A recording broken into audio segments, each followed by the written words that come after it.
নতুন বছরের প্রথম সিনেমা হিসেবে আগামী ৩ জানুয়ারি ২০২৫ সারা দেশব্যাপী মুক্তি পেতে যাচ্ছে তানভীর হাসান পরিচালিত সিনেমা মধ্যবিত্ত।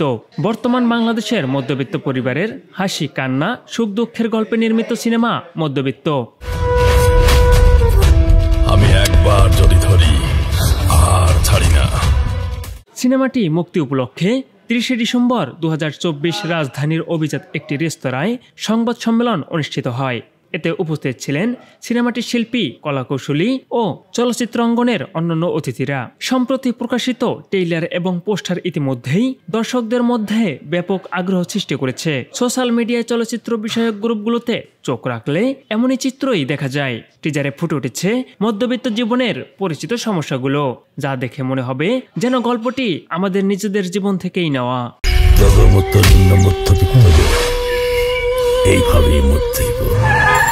পরিচালক তানভীর হাসান জানান, মধ্যবিত্ত শুধুমাত্র একটি সিনেমা নয়, এটি আমাদের সমাজের প্রতিচ্ছবি। প্রতিটি মধ্যবিত্ত পরিবারের সদস্য মধ্যবিত্ত সিনেমার গল্পের সঙ্গে নিজেদের খুঁজে পাবেন। উল্লেখ্য, সিনে মিডিয়া প্রযোজিত বাস্তবধর্মী গল্পে নির্মিত মধ্যবিত্ত সিনেমাটিতে বিভিন্ন চরিত্রে অভিনয় করেছেন শিশির সর্দার, এলিনা শাম্মী, ওমর মালিক, মাইশা প্রাপ্তি, মাসুদ আজিজ, রেবেকা রৌফ, সৌম্য চৌধুরী, সাবেরি আলম প্রমুখ।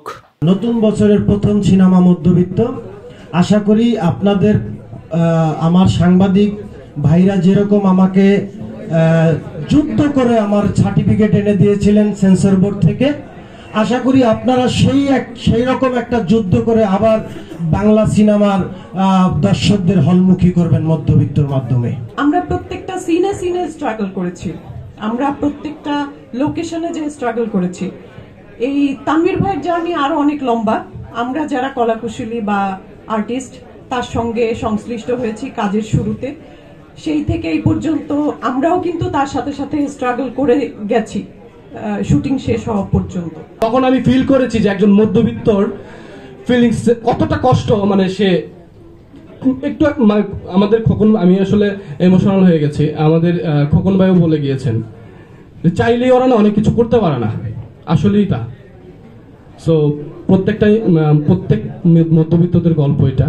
সবাই আসবেন, সবাই দেখবেন ছবিটা। আমি এই কথাগুলো বলছি তাই বলে ভাবেন না যে এই টাইপের গল্প আমাদের মুভিতে, নো, নট লাইক দ্যাট। এটা জাস্ট মধ্যবিত্তদের লাইফস্টাইলটা বোঝাচ্ছি। সো গল্পটা জানতে হলে অবশ্যই আপনাদেরকে হলে আসতে হবে, আমাদের সিনেমাটা দেখতে হবে। মধ্যবিত্ত মানে বাংলাদেশের 80% মানুষই মধ্যবিত্ত। মধ্যবিত্ত মানে আমি জিনিসটা কিনতে চাচ্ছি কিন্তু আমি দেখে চলে আসলাম, কিনতে পারছি না। তো এইরকম একটা গল্প যেটাকে তানভীর ভাইয়া পরিচালনা করেছে। এই সিনেমায় আমার কাজ করার সুযোগ হয়েছে। এখানে আমার দর্শকরা আমাকে মায়া চরিত্রে দেখতে পাবে। মায়া মানে যার চোখে মুখে মায়া, যে অনেক পরিস্থিতির শিকার কিন্তু ওই পরিস্থিতি থেকে উঠতে পারছে না। অনুরোধ থাকবে সবার প্রতি যে আপনারা সিনেমার পজিটিভ রিভিউটা দিবেন। এবং ইংরেজিতে একটা কথা আছে যে a tree is known by her fruits, বৃক্ষ তোমার নাম কি ফলে পরিচয়। তো আপনারা ৩ তারিখে আসেন সিনেমা হলে, সিনেমা দেখেন। সিনেমা দেখে আপনারা নেগেটিভ পজিটিভ মন্তব্য করতে পারেন, তবে ব্যবসায়িক দিক বিবেচনা করে আপনাদের প্রতি অনুরোধ থাকবে যে আপনারা একটু পজিটিভ রিভিউ দিয়েন, অন্তত প্রযোজক যেন পরবর্তীতে আরেকটা ছবি বানানোর আগ্রহ দেখায়।